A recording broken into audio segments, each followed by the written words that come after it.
खास तौर पे उस पे जिला में पूरी एक टीम बनाई गई है, महानगर पालिका द्वारा भी पूरी एक टीम बनाई गई है।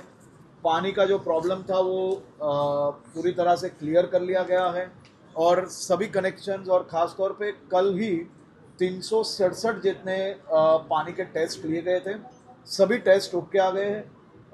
सभी मरीजों की देखभाल के लिए 22 डॉक्टरों की टीम बनाई है। इंसेंटिव स्पेशलिस्ट भी 3 लोगों को वहाँ पे रखा गया है। 5 एमडी की टीम भी 24 आवर्स वहाँ पे है। उसी के साथ ये सभी दर्दियों की खाने की व्यवस्था, वहाँ रहने की व्यवस्था भी सरकार और प्रशासन द्वारा की गई है। कल परसों 19 लोगों को डिस्चार्ज किया गया था, कल 16 लोगों को डिस्चार्ज किया गया है। आज भी सभी लोगों की देखभाल भी चल रही है और अच्छी तरह से सभी लोगों की ट्रीटमेंट चल रही है। केंद्रीय गृह मंत्री आदरणीय श्री अमित भाई शाह जी भी हॉस्पिटल से भी डायरेक्ट संपर्क में है, कलेक्टर से भी उनकी हर रोज़ बात हो रही है।